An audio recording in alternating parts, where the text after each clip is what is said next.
I hope that you get some takeaways here that will allow you to go into this holiday season with a clear head, a purpose, and a mission for the new year, and be able to enjoy yourself. What do I really want? What am I after? So that I make sure that I'm aiming in that direction as I set my objectives for the next year.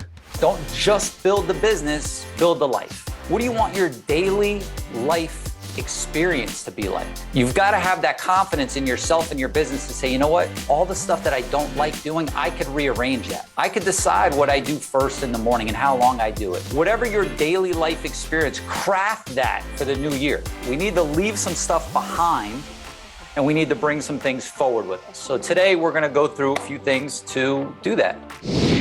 This time of year, we need to be doing some critical thinking about how we're going to end the year, how we're going to cross over into the new year. And I want to share with you basically what I'm thinking about right now and just, kind of get you to be thinking about the things that really matter this time of year. All right. Some of this stuff you might be doing, some you might not. And I hope that you get some takeaways here that will allow you to go into this holiday season with a clear head, a purpose, and a mission for the new year, and be able to enjoy yourself. It's been a great year for a lot of people.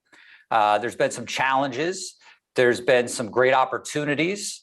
And I think we all, if we think about it, have a lot to be grateful for this year. I think it's really important that we end the year with that context of gratitude and appreciation for the year that we had. We need to look back and we need to see not only the failures, which are really lessons, but the victories and the things that allowed us to continue to grow, whether they were setbacks or whether they were learning opportunities, they're all allowing us to continue to grow. And we need that going into this time of year and crossing over. It's like we need to approach New Year's Day differently than most people. Most people are like, hey, New Year's Day, I'm going to set some resolutions that most people don't keep.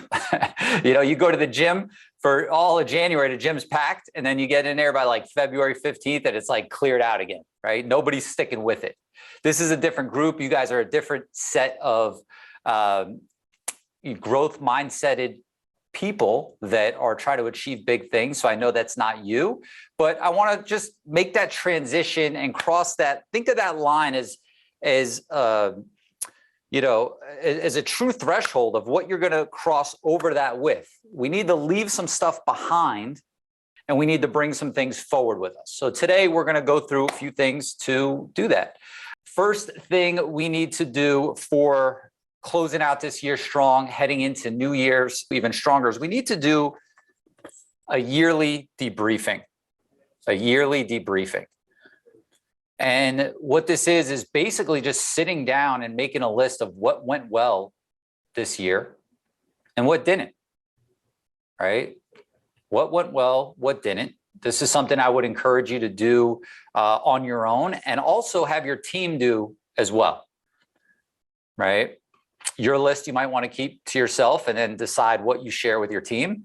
But you're going to want to do a yearly debriefing. So I haven't done mine yet. I'm kind of all this stuff. I'm preparing for myself for this upcoming week on when I'll be doing all of this. So I'm kind of, giving you guys hey, let's do this together. Right. So I'll sit and I'll go through and I'll look at each category of my life and I'll look at each category of my business, each area of my business or businesses, and start to just really what worked well. Like I do it as a journaling exercise and I'm just like, what worked well? And I'll start writing, what didn't work well or what could we have done better on? Start writing and look for the lessons that I learned in the stuff that didn't work well, right? But also find the areas where things did work well and say, how can I expand upon that? Oftentimes when I meet with private clients, it's they want to talk about everything that's not going well in the business. And I start all the meetings with what's working, right? Let's talk about what's worked this past year. Let's talk about what's worked this past quarter so that we could find some things that we could expand upon, right? Because too often we can just cross over. I'm like, it's no big deal. Let me fix the stuff that's not working.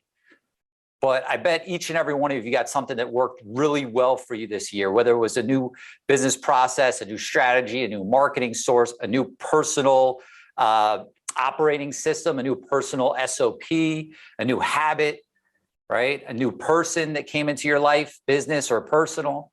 You've got something that worked really well. How could you expand upon that? And celebrate what worked, right? So once you've got your yearly debriefing, right?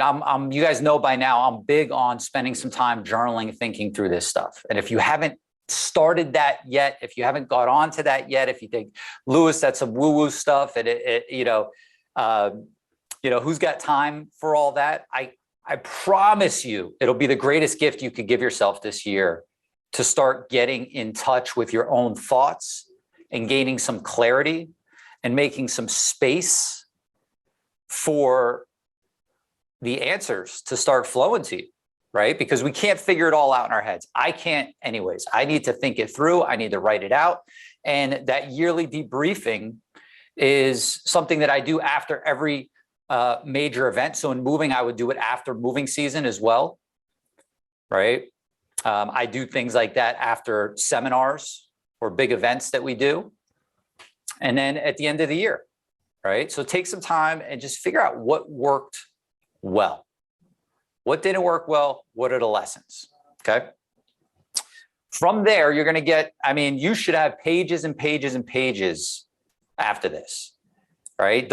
This list isn't to turn into me. This list isn't to have some little concise document for yourself. It's to literally dump everything in your mind out, right? Remember, part of this process is figuring out what we could expand upon, what we need to learn from, what we need to change, what decisions we need to make, but it's also going into the holidays with a clear head, right? So at least putting everything out on the table, we'll be able to see what we need to deal with moving into the new year, okay?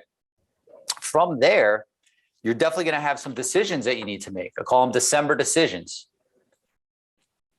December decisions. This is the time to say, okay, what have I been putting off that I need to finally make a decision about, that I will not cross over into the new year with it lingering in my indecision cloud. I call it the indecision cloud. Basically, every decision that you don't make, I envision it as this dark cloud that just follows you around, and it just burdens every move you're trying to make, every decision you're trying to everything you've got going in your life. It just creates this burden of indecision. And the reality is, most of the stress that we experience is due to a lack of making decisions, a lack of saying, what do I want in this specific area? How am I going to deal with that person? Am I going to expand or am I not going to expand? I know I need to set time to review my numbers. When am I going to set time to review my numbers? Like, they're all decisions. Your job as the leader is to make decisions. I was speaking to somebody this week. They said, one of the things they want to move away from in their business is having to make the tough decisions. And I was listening and I was listening and I was listening. I got to the end and I said, that's your main job. The problem is that you're overwhelmed with everything else. And once you make the decision, you have to actually do all the work to facilitate whatever decision you made. And you have to carry the load because you don't have the team. But your job as a leader is to make decisions, right? So we want to get everybody to a place where that's kind of what you do. That's part of leadership. So what decisions, start thinking about that right now. If there's some you could jot down, start jotting them down. What decisions do you need to make before the end of the year? The hard ones that you don't want to make will set you free if you just make it and deal with it. And the repercussions and the consequences aren't as bad as you think they're going to be. But letting it linger will just burden you. So I like to sit down in December and say, okay, here's the line. January 1's the line. I am not moving into the new year without making a decision on how I'm going to handle this. I might not do anything about it right away other than list out what my next first step is going to be. But I'm going to make that decision. This I already started on, right? And I literally went through, listed a bunch of them, bullet pointed them out, and then kind of went through and I was like, yes, in capital letters. Yes, I'm going to do this. Yes, I'm going to do that. No, I'm not going to do that. And I just got like definitive with my answers on how I'm going to move forward on certain things. If you really, if you're having trouble right now saying, Lewis, I can't think of any decisions I need to, dig deeper, right? Every situation that you're dealing with, everything that's bothering you, if you just ask that question, what's bothering me?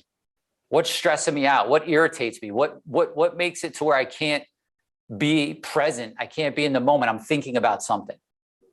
There's either one decision or a group of decisions around that thing that if you make them, will just allow you to move forward, okay? So it's really, really important that you don't go into that. Like, let's not bring the old stuff into the new year. Let's not show up and stumble into January 1 with no real difference between last year and the new year, okay? So the next one is we've got to set mission-driven goals for the upcoming year. Mission-driven goals. I want you to think about each area of your life, okay? And I want you to look at it like, what's my mission? What am I after, okay? Not like I'm going to set a goal. No, no, no. I'm on a mission. I'm going after it. I wrote down the key areas of your life here, all right? Business, relationships, growth, personal growth, health, money, financial, which is different than business because business just gets you the money and then what you do with the money is a different story. Experiences or fun and your contribution. I want you to sit down before the year is over, okay? Before the year is over.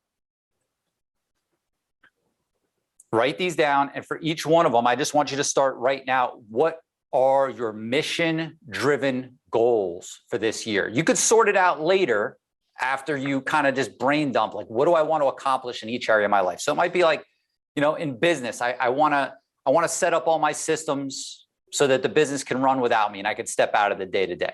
Or it could be, I want to increase sales by 40%. Relationships, I want to improve my relationship with my spouse. And how I'm going to do that is we're going to start connecting every night between this time and this time. And this is how we connect, right? You'll start breaking down how you're going to achieve these goals. But I want you to think about like if you look back, if we're sitting here next year having the same conversation, the first thing I ask you is your mission-driven goals. Tell me what you achieved. Think about it from that perspective. What is it you want this year? We've got to have a point where we could hit reset, right? Where we could hit reset. And this is the perfect time going into the new year, right? So it's a time to take a step back and go, okay, what do I like? What do I really want? What am I after? So that I make sure that I'm aiming in that direction as I set my objectives for the next year, right? As I start taking action, as I make the moves that I want to make towards building the life that I want. But it's got to be in all areas. It's got to be in all areas. And treat each one like a mission. This is your mission for the year. Doesn't have to be intense, but a mission that is accomplished is a mission that will let you feel fulfilled. And even if you don't accomplish it, but you put your best foot forward, you put your best effort forward, you're going to grow. You're going to become a better person. You're going to feel good about yourself. Your confidence is going to grow. Maybe you set the goal too high. So what? It's about who you become along the way. And I know you know a lot of this stuff. I know you've heard a lot of this stuff. You don't necessarily need me to sit here and tell you, hey, set goals. But maybe you need the reminder. Maybe you need the reminder to say, hey, don't just build the business, build the life. Right? What do you want? What do you want your daily life experience to be like? You've got to have that confidence in yourself and your business to say, you know what? All the stuff that I don't like doing, I could rearrange that. I could decide what I do first in the morning and how long I do it. I could decide when I wake up, if I'm going to work out, or if I'm going to meditate, or if I'm going to read, or if I'm going to spend some time with the family before I go to work, or, maybe I'm going to go straight to the office. I'm going to work from home. Whatever your daily life experience, craft that for the new year, right? Make that part of your goal. Be on a mission, but support yourself with the environment that will help you to fulfill that mission. Okay. So once you've got the mission for the year, all right, you could look at that. Like now you have that, you got a document, you could look at it, you say, this is my mission for the year. You got to say, okay, in order to get that mission accomplished, what are the outcomes and the outputs that need to happen? This right here, if you just focus, if you're like, Lewis, I can't really think so much about the goals and the vision, because I know people have a hard time with that. When I force people to do it, like I had a private client, I was like, Lewis, I can't do it. I said, listen, don't call me until you've gone through the exercise. We need to know what you want in your life. And I was on the phone with him Monday, and he listed everything he wanted in such detail. And I could just feel his excitement lift. I could feel his burdens, drop away, because now he had a mission for his life that we can now turn into an action plan. But when you've got outcomes and outputs, like everything you want to do in your business, in your life, it's all about outcomes and outputs. What's the outcome? I want to lose weight.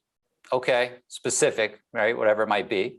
Okay, what are the outputs? Okay, I need to go to the gym. That's an output for however long a day. I need to eat these foods and not eat these foods. That's an output, right? I want to increase my sales by 50%. Okay, what are the outputs? The outputs are, I need to listen to my sales reps' calls and coach them. I need to make sure they have a follow-up system that they follow, right? I need to give them rebuttals, written rebuttals to help overcome objection. These are all outputs. And then once you've got the outcomes and the outputs, list all that out. I go through it, just brainstorming. What outcomes do I want? What are the outputs that I need to, make that happen? An output could be, I'm going to block an hour a week on my calendar to review my numbers, right? That's an output. So an output is something you do or your team does. So you've got the outcome, the output, and then you decide on ownership. Who's going to own that output? Because if you've got a team, you don't have to do it all. But if you've got things you want to accomplish, the outcomes, what's the outcome I'm after, right? What things specifically do I need to do? Do I need to interview more operations managers? Do I need to, spend an hour a week reviewing my marketing numbers? Do I need to spend, half a day on the weekends with my kids doing something special and unique that they'll always remember, if your outcome is to build a better relationship with your kids? Right? So just think about everything that you're doing. Think about what are the outcomes, and then what output do I need to do? Right? What output do I need to do? Maybe you need an hour every morning just to write and journal and strategize about your business. Because once you list out all the outcomes and all the outputs, you bullet point them out, you'll start to see there's probably 2 to 4 things that you personally need to be doing, that you should be spending probably 50 to 60% of your time on those few things, and that's it. And then you could start to block off the early part of your day to working on the outputs that really matter for you to make things happen, right? For me, one of my main outputs, and it's basically my number one thing, is writing. Because in writing, I come up with solutions for clients, training, solutions for my business, new processes, new procedures. So by spending more time writing, that's an output that is helping me to achieve many of my outcomes. So if you're like, Louis, I don't see how it all comes together. When you list these out and you start to see, wow, this outcome requires this output, this outcome requires this output, you'll see that you could create a block of time on 1, 2, 4 or 5 max things that's all you need to be working on. And the rest gets delegated to somebody else. You guys with me on this? Okay. From that list, so some things it'll be like, hey, what's the outcome? What's the output?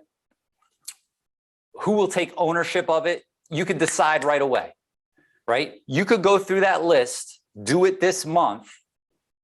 And there's some things where you could say, hey, I want to increase the quality of our sales. Okay, well, one of the outputs would be that I need someone to listen to every 5th call. Okay, what's the output? Who's the ownership? My sales manager. Assign it to him or her, done. It's over. So there's a lot of things just going through outcome, output, ownership that could get resolved right away. And then there's other ones that become bigger, more complex, many steps, and those you turn into objectives, right? So think about it as outcomes, outputs, ownership. Once you've decided that, what needs to become an objective? Either an objective project or it might become an ongoing project. So for the first quarter, this is always, but first quarter, let's set 3 big objectives before this year is over. Like, don't go into the new year and don't even go into the holidays. Like, don't wait till the last week. Like, go into the holidays knowing what are the 3 big objectives that I'm going to work on January through March. And the reason I say 3 and stick to that number is because we want to think big with these objectives. And we want to be realistic with them. And when you try to do more, you end up doing too much. You don't go deep enough in each one. And you don't really finish it all the way through. If you're like, hey, I'm going to put a training program together for my movers or for my sales team. That's one big objective, to like do it right. You're not just going to like come in one day, create some slides, throw them together, train them, and then it's done. You've got to implement it. You've got to see the results of that implementation, how it went, refine it, tweak it, right? And so with all objectives, think about it like this now, okay? Once you've realized that, once you've figured out your outcomes and your outputs and the ownership, that it's not something that you could just quickly make happen. So you've got your objective, right?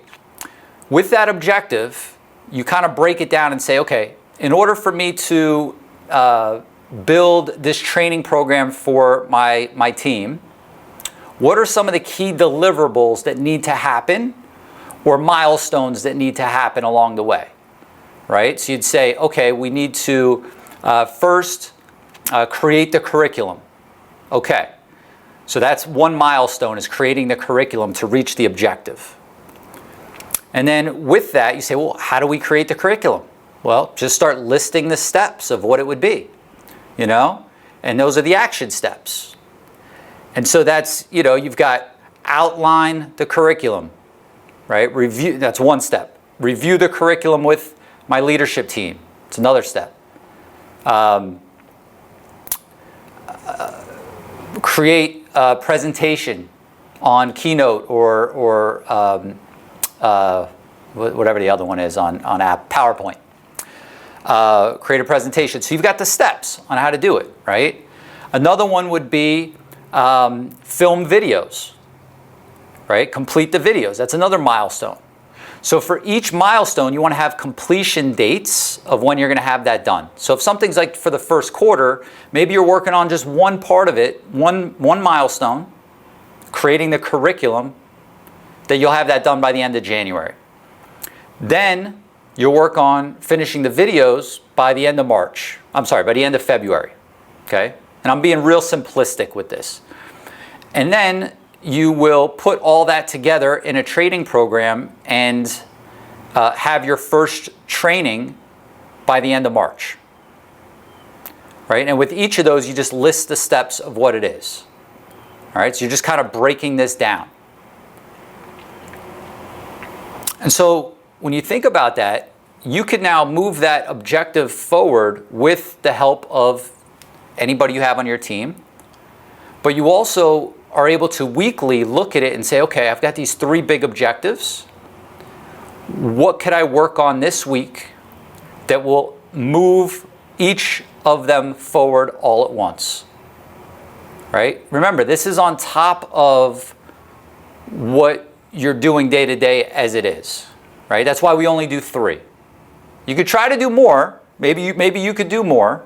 You know, if you're a machine and you're just pumping through it, you know, go for it. But if you want to also not turn your back on every other area of your business and your life and have it balanced and not burn yourself out, and you did 5 objectives in one quarter, but then the next quarter you're like, I need a vacation, I'm done, right?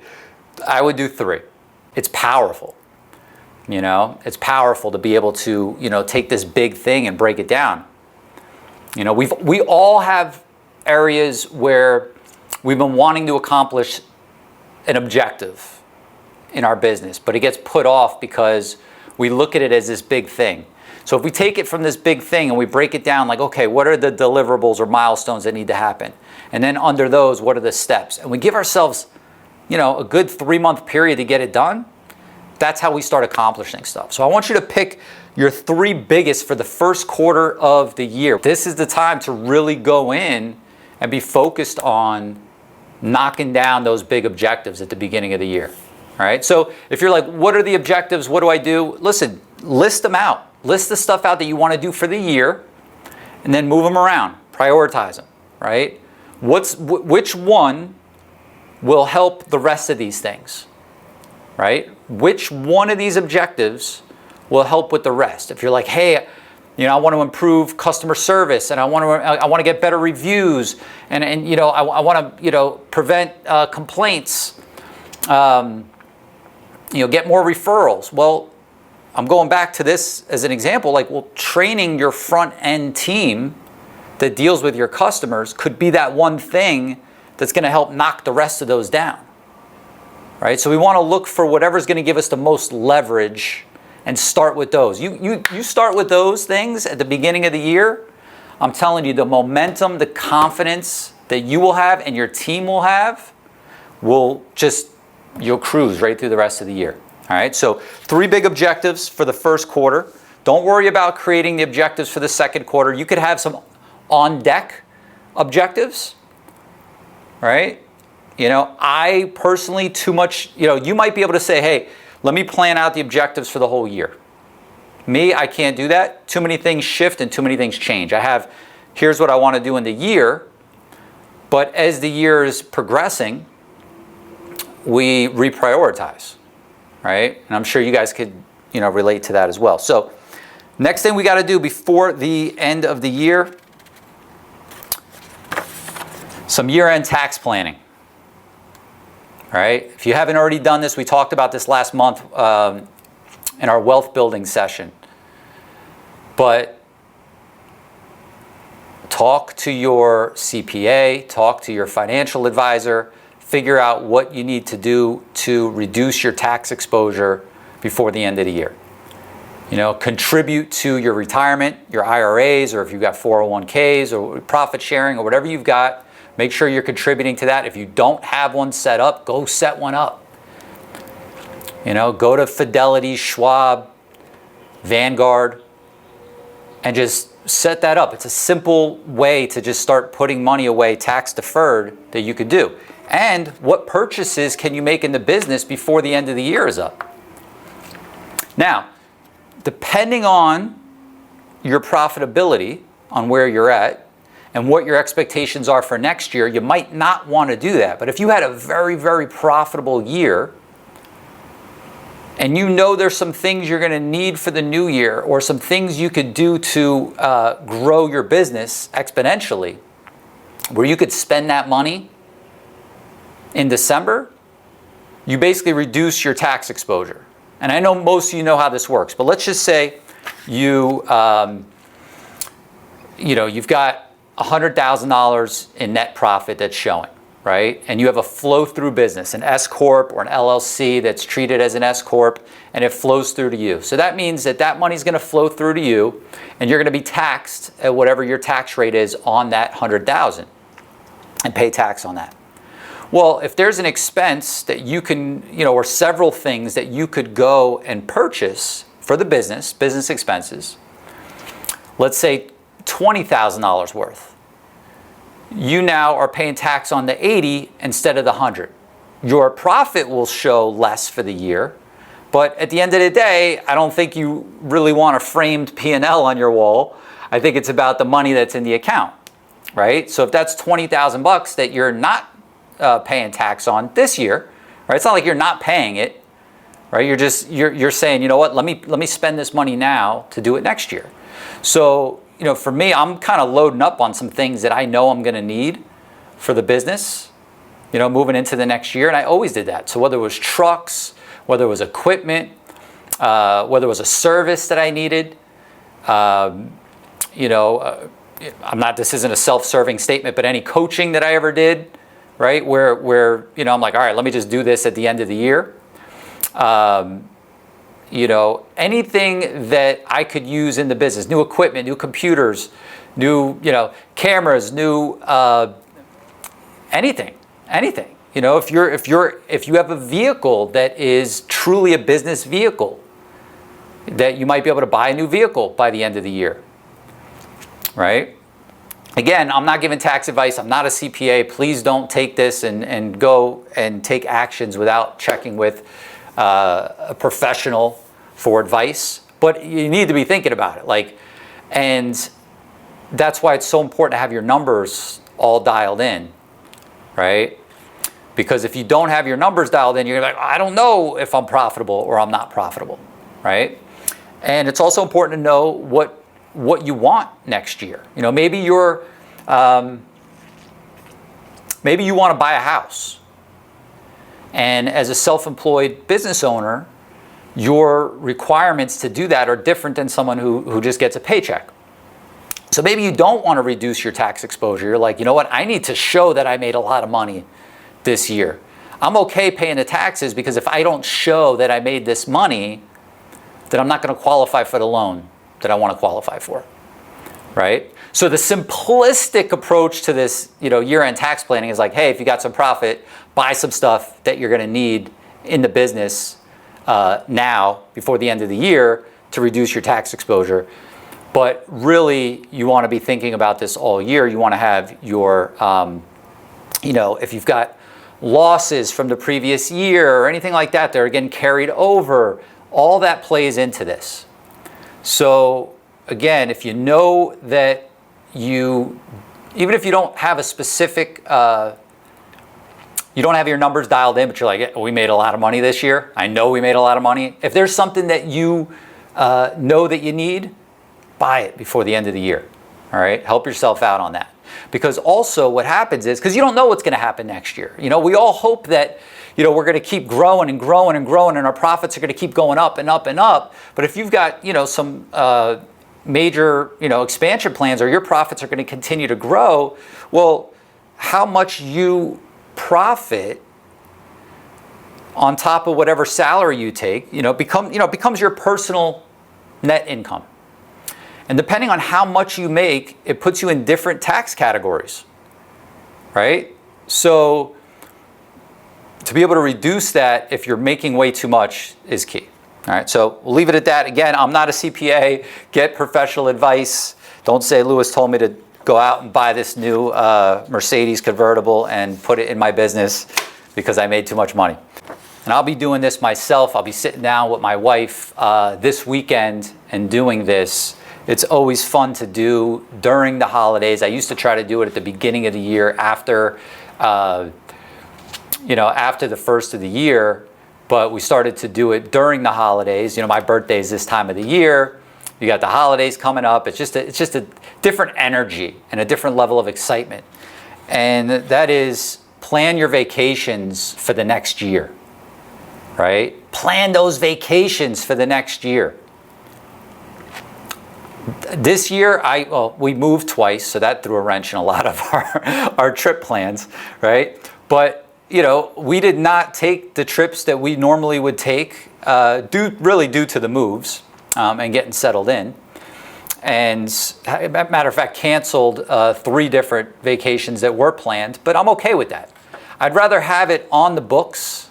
I'd rather have it scheduled, and if I need to cancel it, than how I used to do it, which was, you know, nothing's planned, and you wait, and you're like, oh, we've got a week, we've got 3 days, what could we do? And you try to schedule something, and either there's no rooms where you want to go, or you're paying extra, or whatever the case may be. But the most important part about this is the anticipation of the trip, right? Having something to look forward to is so important. You know, if you guys have done, Ted, you got it right there, something to look forward to. So think about if you sat down with whoever's in your life, whoever you'd be taking these trips with, and just, you know, first of all, thought about, you know, when you're thinking about the areas of your life and the experiences you want to have, right? The experiences you want to have, the growth, the relationships, the business, like a lot of travel could be incorporated into a lot of this, right? And so make a list, like what do you want to do, you know, dream about this with whoever you take trips with, right?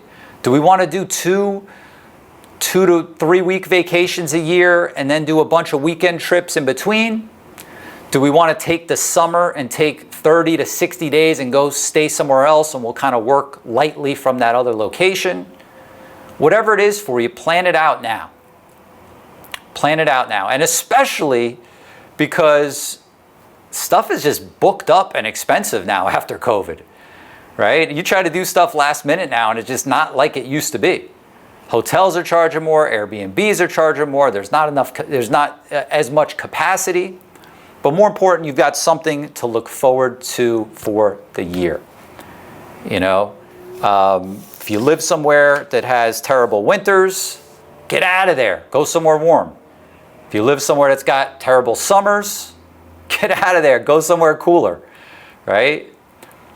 Whether you want some hobby, you know, you want to go fishing with some buddies, you know, you want to go to Napa with the girls, you want to go, you know, on a golf trip, you want to go to Vegas with the guys, you know, you want to do these little trips, and then you want to take big family trips also. Like, think about all this. And I want you to go into this next year really looking at it and saying, you know what? How can I make this year about my experiences, my daily life experience, my trips, my vacations, the people that I spend time with? And then how do I work in between all that to make it happen? As opposed to, I gotta work. And then how do I squeeze in a trip? Get the trips on the calendar and then fit everything else in there. And I promise you, you will find time to get it done. You know, the work will expand into the amount of time that you give it. You give the work 40 hours a week, let's just say that, right? Many of you might be double that. You give it 40 hours a week, it'll take 40 hours a week. You give yourself something really fun and exciting to go do, let's just say Friday, Saturday, Sunday, every month or every quarter, every other month, you'll get that work done in less time, believe me. Believe me. And you'll recharge, you'll refresh. So think about, I don't want to tell you guys how to take trips, but like, I had to be told how to take trips, or at least shown like, oh, okay. You know, I want trips that recharge me, right? I want fun trips. I want trips with friends and connection and food and laughter and drinking. And I want other trips where it's about health and mindset and relaxation and taking care of myself. I want other trips where I'm seeing parts of the world and getting to experience different cultures. You know, you guys know it's about, don't just build a business, build a life. And there's so much out there. and do what you feel comfortable doing, considering the world and the way that it is. Some of you are, I'm wide open, right? Like I'm going anywhere, I'm doing anything, I don't care. COVID's not a thing. Go for it. If you're more cautious, all right, find the stuff that will work for you and still go do it. We've got to get out of this place of isolation and restriction and we got to start living. Hey, my friend, before you go, you've got to hurry and watch these next few videos over here. They will absolutely help you take your moving company to the next level. Go watch them now, and I'll see you over there.